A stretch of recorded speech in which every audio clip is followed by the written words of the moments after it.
കോൺഗ്രസിനെ നിരന്തരം അവർക്ക് ശല്യമുണ്ടാക്കുന്ന രീതിയിൽ, അവരെ സ്വസ്ഥത കെടുത്തുന്ന രീതിയിൽ, കോൺഗ്രസ് നേതാക്കളെ അപകീർത്തിപ്പെടുത്തുന്ന രീതിയിൽ ഡോക്ടർ ശശി തരൂർ BJPയെ സുഖിപ്പിക്കാൻ വേണ്ടി പറഞ്ഞതെല്ലാം വലിയ തിരിച്ചടിയായി മാറുന്നു. BJP നേതൃത്വം ശശി തരൂറിനെ പരിഗണിക്കുന്നില്ല എന്ന് വ്യക്തമായതോടെ വീണ്ടും ശശി തരൂർ ഒന്നുമേ അറിയാത്ത മട്ടിൽ കോൺഗ്രസ് നേതൃത്വവുമായി സഹകരിക്കുന്ന രീതിയിൽ പാർലമെന്റിൽ കോൺഗ്രസിന്റെ പ്രതിഷേധ റാലിയിൽ പങ്കെടുക്കുന്നു.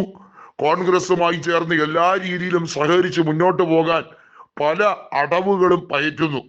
എന്നാൽ പല നേതാക്കളും പറഞ്ഞു ഇദ്ദേഹത്തിനെ മാറ്റി നിർത്തണം, ഇദ്ദേഹം ഒരു സ്പൈ വർക്കറാണ്, കോൺഗ്രസിനകത്ത് നടക്കുന്ന ആഭ്യന്തര പ്രശ്നങ്ങൾ പോലും രൂക്ഷമായി പെരുപ്പിച്ച് കാണിക്കുകയും കോൺഗ്രസിനകത്തുള്ള ചർച്ചകൾ പലതും അതിന്റെ സാരാംശം BJP നേതാക്കൾക്ക്, പ്രത്യേകിച്ചും നരേന്ദ്രമോദിക്ക് നേരിട്ട് വേണമെങ്കിലും ചോർത്തി നൽകാൻ ഇദ്ദേഹത്തിന് യാതൊരു മടിയുമില്ല.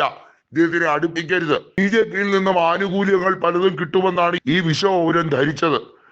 BJPയുടെ നേതാക്കളിൽ പലരും എന്നാൽ ശശി തരൂർ അങ്ങനെ BJPയിലേക്ക് വരേണ്ട ഒരു ആവശ്യവുമില്ല, ഞങ്ങൾക്ക് നേതാക്കളുടെ അഭാവമൊന്നുമില്ല എന്ന് പറഞ്ഞ് ഇദ്ദേഹത്തിന് ഇപ്പോൾ കളിയാക്കാൻ തുടങ്ങിയിരിക്കുകയാണ്. 2018 നവംബറിൽ രാജീവ് ബബ്ബാർ എന്ന BJPയുടെ പ്രവർത്തകൻ നരേന്ദ്രമോദിയെ ശിവലിംഗത്തിന്റെ പുറത്തിരിക്കുന്ന ഒരു തേളിനോട് വിശേഷിപ്പിച്ച ശശി തരൂറിനെതിരെ ഡിഫമേഷൻ കേസ് കൊടുത്തിരുന്നു, മാനനഷ്ട കേസ് കൊടുത്തിരുന്നു.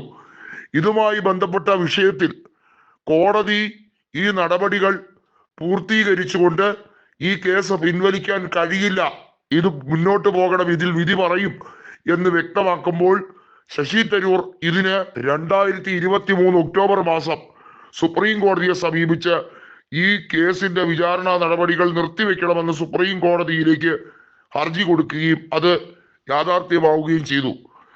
നരേന്ദ്രമോദിയെ ഏറ്റവും കൂടുതൽ പുസ്തകത്തിലൂടെയും അല്ലാതെയും വിമർശിച്ച ശശി തരൂറിന് അങ്ങനെ BJPയുടെ ചെലവിൽ വലിയ സ്ഥാനമാനങ്ങൾ അലങ്കരിക്കേണ്ട എന്ന് ഏറ്റവും ഒടുവിൽ തീരുമാനിച്ചിരിക്കുന്നു. BJP ഇപ്പോൾ വിദേശ പര്യടന സംഘത്തിന്റെ തലവനാക്കി ശശി തരൂറിനെ നിയമിച്ചതുമായി ബന്ധപ്പെട്ട കാര്യം ശശി തരൂർ വിചാരിച്ചത് ഇപ്പൊ തന്നെ അദ്ദേഹത്തിനെ അങ്ങ് ഉപരാഷ്ട്രപതിയാക്കി കളയും, ഇപ്പൊ തന്നെ സ്ഥാനമാനങ്ങൾ നൽകി കളയും എന്നതാണ്. കോൺഗ്രസ് വേദിയിലേക്ക് തിരിച്ചു മടങ്ങിച്ചെന്ന തരൂറിനെ ഏറ്റവും മോശമായ രീതിയിലാണ് നേതാക്കളിൽ പലരും പ്രതികരിച്ചുകൊണ്ട് വഴക്ക് പറഞ്ഞത്. ശശി തരൂറിനെ വിമർശിച്ചുകൊണ്ട് തന്നെയാണ് നേതാക്കൾ പരസ്യമായി രംഗത്ത് വന്നത്.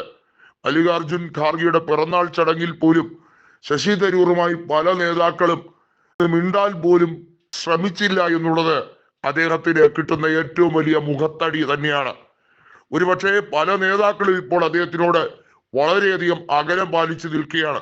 അദ്ദേഹത്തിന് ഒരു കോൺഗ്രസ്സുകാരനായി പല നേതാക്കളും കാണുന്നില്ല. MP ആണ് എന്ന് ഒരു പരിഗണന പോലും നൽകേണ്ട കാര്യമില്ല, അത്രയേറെ കോൺഗ്രസിനെ അപമാനിച്ച വ്യക്തിയാണ് എന്നുള്ളതാണ് പലരും തുറന്നടിച്ചിരിക്കുന്നത്. എന്നാൽ ജയറാം രമേശ് ഉൾപ്പെടെയുള്ളവർ കാര്യങ്ങൾ പറയുന്നു, അദ്ദേഹത്തിന് തെറ്റ് തിരുത്താൻ ഒരു അവസരം കൊടുക്കണമെന്ന്. എത്ര തവണ അദ്ദേഹം തെറ്റ് ആവർത്തിച്ചിരിക്കുന്നു എന്നുള്ളതാണ്.